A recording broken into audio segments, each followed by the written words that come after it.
Bureau of immigration and overseas employment والوں نے زبردست کام کیا ہے. گورنمنٹ جو اچھے کام کرتی ہے اس کے لیے گورنمنٹ کو اپریشیٹ بھی کرنا چاہیے, کیونکہ ہم یوزلی گورنمنٹ کے ناقد ہی رہتے ہیں پاکستان میں 24/7.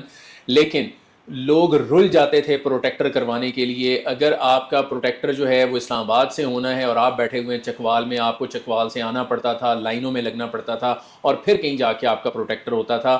اور اس کے ساتھ ساتھ بہت سارے لوگ یہ کمپلینٹ کرتے تھے کہ جی ہم نے پیسے بھی دیے ہیں ایجنٹ کو. حالانکہ میں کافی سارے لوگوں کو سمجھاتا تھا کہ ایجنٹ کچھ بھی نہیں کرے گا, فارم فل کرے گا, اندر آپ کو خود ہی جانا پڑے گا. بہرحال بہت سارے لوگوں کے بہت سارے ایکسپیرینسز ہوتے ہیں. اب پروٹیکٹر کروانے کے لیے, اور پتہ نہیں آئی ڈونٹ نو, یہ مجھے بات ہی سمجھ نہیں آتی کہ آسٹریلیا کی امیگریشن کے لیے پروٹیکٹر بیچ میں کہاں سے آ جاتا ہے. آسٹریلیا میں جو رائٹس ہیں لیبر فورس کے وہ آلریڈی پروٹیکٹڈ ہوتے ہیں. سب کلاس 491 ویسے ہی ورک ویزا ہے ہی نہیں. اگر ورک ویزا ہو چلیں پھر بھی کوئی سب بات سمجھ آتی ہے. امیگرینٹ ویزا ہے لیکن اس کے لیے بھی پروٹیکٹر چاہیے ہوتا ہے. بہرحال چونکہ گورنمنٹ کے رولز ہیں تو پروٹیکٹر کروانا ہے تو جی بالکل کروانا ہے. کروانے کے لیے اب انہوں نے اپنا سسٹم جو ہے وہ آن لائن کر دیا. اب آپ کو آل دا وے فرام ڈسٹنٹ سٹی سے جو ہے وہ اسلام آباد آنے کی ضرورت نہیں پڑے گی, یا ان کا جو بھی آفس ہے لاہور میں ہے وہاں پر جانے کی ضرورت نہیں پڑے گی, بلکہ آپ اپنی آن لائن اپلیکیشن جو ہے وہ سبمٹ کریں گے. آن لائن ہی آپ کو جو ہے وہ پروٹیکٹر جو ہے وہ اویلیبل ہو جائے گا. اور چونکہ جب آپ ایئرپورٹ کے اوپر جاتے ہیں بہت سارے لوگ جو ہیں وہ آف لوڈ ہو رہے ہیں. آف لوڈ ہونے کی one of the reason is کہ ان کے پاس پروٹیکٹر ہی نہیں ہوتا, پروٹیکٹر نہیں کروایا ہوتا ہے. اس وجہ سے جو ہے وہ ایف آئی اے انہیں ٹریولنگ سے جو ہے وہ اسٹاپ کر دیتا ہے. اب یہ سہولت جو ہے وہ آن لائن ہو چکی ہوئی ہے. میرے بیک گراؤنڈ میں اوپر آپ کو جو آن لائن لنک ہے وہ نظر آ رہا ہوگا. آپ اس لنک پر جائیں اور اس لنک پر جا کر اگر آپ نے پروٹیکٹر کروانا ہے تو آن لائن جو ہے وہ اپلائی کر دیں.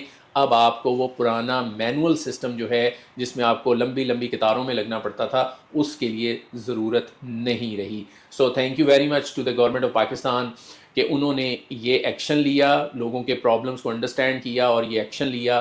آئی ہوپ کہ اسی طرح کے ایکشنز جو ہیں, جو لوگ جن کو آف لوڈ کر دیا جاتا ہے آل دو ان کے پاس ڈاکومنٹس پورے ہوتے ہیں, جسٹ سسپیشن کی بیس کے اوپر انہیں آف لوڈ کر دیا جاتا ہے, اس کے اوپر بھی جو ہے وہ گورنمنٹ سننے میں آ رہا ہے کہ کافی ایکشن جو ہے وہ لے رہی ہے. اور لوگوں کے ساتھ یہ والا کام جو ہے وہ نہیں ہوگا, کیونکہ بہت سارا نقصان ہو جاتا ہے اگر کسی کو غلط آف لوڈ کر دیا جائے. اور چونکہ جو لوگ ذرا مزدوری ٹائپ کرنے کے لیے جا رہے ہوتے ہیں, اگر وہ اپنی فلائٹ مس کر دیں گے تو کسی کے لیے بھی 1.5-2 لاکھ روپے کا ٹکٹ جو ہے وہ دوبارہ سے ارینج کرنا کافی مشکل ہو جاتا ہے. سو تھینکس ٹو دا گورنمنٹ کہ انہوں نے یہ ایک پازیٹیو انیشیٹو لیا اور اس کو آن لائن کر دیا. آئی ہوپ کہ اس طرح کے پازیٹیو انیشیٹو جو ہیں ان لوگوں کے لیے لیے جائیں گے جو پاکستان سے باہر جا رہے ہیں, کیونکہ یہ ہمارا اثاثہ ہوتے ہیں, یہ پاکستان سے باہر جاتے ہیں, یہ اوورسیز پاکستانیز ہوتے ہیں اور یہ وہاں سے ارن کر کے واپس اپنے ہی ملک کو جو ہے وہ پیسہ بھجوا رہے ہوتے ہیں فارن ایکسچینج کی شکل میں. اور یہ اماؤنٹ جو ہے یوزلی کوئی اراؤنڈ 30-40 بلین ڈالر کی